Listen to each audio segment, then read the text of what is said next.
Oh, it is. Okay. Hello. Welcome to vlog number 6, I believe. I think we have one more when we get home. We're in Germany now. Woohoo! Go bratwurst, sauerkraut. I had the best meatballs the other day. So good. So yeah, we're in Germany. We've been here for about a day now. We're in Hamburg, and we'll be going to Frankfurt tomorrow, which I'm super excited about. So I really like Germany so far. I It's very diverse, which I wasn't expecting. But one thing I do want to point on right away is that coming here, I was a little bit nervous. I don't know. I just kind of have this weird, uneasy feeling because about like Nazism, and I don't know. Just we studied that a lot in the previous countries. So coming here, I was a little bit hesitant just because I don't know, that's kind of all I've been thinking about lately. So that was what I was thinking about coming here. I mean, obviously I have nothing to fear, but it's just kind of been in the back of my mind. And I jumped on Tinder, and um, I've noticed just because Brooke was like, "There's hot guys here," so I was like, "Okay, I'll check it out." And a lot of the guys are blonde hair, blue eyed.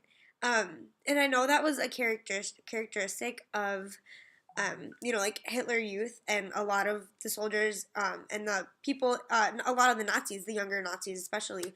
And I know that was what Hitler was trying to purge Germany of, is like people that like the ideal German was a blonde hair, blue eyed citizen. So and it's like what you see in movies and all that jazz. So I don't know, just noticing that, I don't know, it was just something I noticed, which I thought was kind of interesting.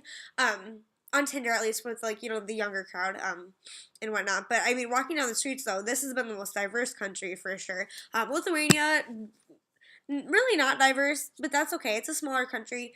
I love Lithuania, and then Poland was a little bit more. Krakow I was seeing some different, but then Germany, yeah, it's really surprised me. So I really liked it so far. Definitely want to come back here and explore for a longer period of time at some point. So yeah, it's been a really, really nice taste. I'm really looking forward to Frankfurt tomorrow. But speaking about kind of going back into what I need to be talking about, so we have read the Rhetoric of Hitler's Battle, and I know that wasn't a really part of the plan as much, but I'm so happy that we read it because, going to all these concentration camps and learning about all this history, related to the Holocaust and like the war and stuff like that, especially the Holocaust and Hitler, I was always kind of wondering, like, what's the side of the Nazis about? Like, like how do they feel about this? Like, it never even occurred to me that there might be interviews with, previous Nazis that actually, participated in the events, like at Auschwitz and at Bergen-Belsen and at these camps and, in the war and stuff like that. So, I don't know. I think that's really interesting. I know it will probably be hard, but I think maybe if I ever do further research on this, it's definitely something I might YouTube. I'll go to the library and YouTube it though, yeah. So, but anyway, so like reading Hitler's rhetoric, I had no idea how, like I knew there was something kind of psychologically wrong with Hitler, but I didn't know how strategic he was about it. That really surprised me. He did it at a time when the economy was going downhill, like, when he felt that there was like a lot of tension with like, different religions and whatnot. So I don't know, just the psychology and the strategy behind it was like amazing. Like, I mean, I don't want to say props to Hitler, oh God, but I mean, like, I had no idea like that. I mean, that's like what a leader is. So when we think about a leader, they use strategy. Obviously, Hitler used his power and his leadership skills in a very, very horrible, horrible way. But I just thought that was really interesting because it could happen. Something like that could happen so easily because once a person gets that power, and then once they firmly believe in something, like Hitler firmly believed that the people of the Jewish religion were the devil. He really believed that. So, I don't know, it just kind of gets me thinking about like how easily you could see a country going like that, if they have the wrong leader. So I think it's an important read, and I'm really, really happy we read it and we can get that other side, even though it's a very kind of uncomfortable side. I know that is definitely, I think this is definitely something that people should consider and read when they are thinking about the Holocaust, because there are two sides to the story, as horrible as it is, there's two sides, and like not saying that one's right or well, one's definitely right in my opinion. Obviously, okay, not even in my opinion, like it's definitely right, but there is still, like, there was reasons behind it.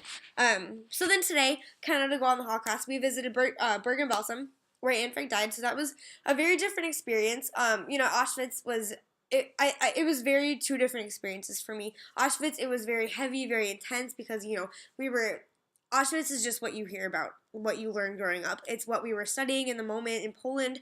We've kind of taken, a break from that a little bit, so it wasn't as, I don't know, I didn't feel it as much there, I guess you could say, and it was a very different kind of camp too. It wasn't, it wasn't, I mean, obviously people died there, but it wasn't from, like, mass executions, like, they didn't line them up and shoot them. It was mostly from diseases, and stuff like that, and kind of more natural causes or extreme exhaustion, starvation. So, like, you know what I mean. But it was a very different feeling. Um, what did hit me though was the mass graves. And like thinking about that a little bit more, that's just, and seeing the pictures in the exhibition was, that really hit home for me. So I just thought it was just very, very different. There was a new vibe. It was like a newer camp. It felt newer to me for some reason. The latrines, our tour guide was very, very jazzed about those. So that was kind of, I just can't imagine myself. But I thought it was really interesting too for the media wise, how that was kind of where they went and they got their news, about like what was going on, stuff like that. So I thought, and you know what, that's kind of what we do modern days too. Us girls, we like to chat in the bathroom, we like to do some shit talking in there, shit talking. Anyway, but so I don't know. I thought that was a really, really interesting, kind of cool fact because it was some sense of normality within such, not normality. So I don't know. It was just a really cool experience, and I'm really happy we had the opportunity to go to a concentration camp like that. One thing I do wish about the concentration camps though is that they were more raw. I really found myself being disappointed because I mean they destroyed pretty almost like the whole thing of in both concentration camps we went to. So that was kind of sad for me. I don't know. I'm a person, I like to really put myself into, like I like to put myself into not like their shoes, but place myself into the same kind of like scene that they were in. So I don't know. So that was kind of disheartening to me. Like I was hoping Bergen-Belsen would be a little not as destroyed, but it was. But that's okay. Because you still get the same idea. You see the pictures, but yeah.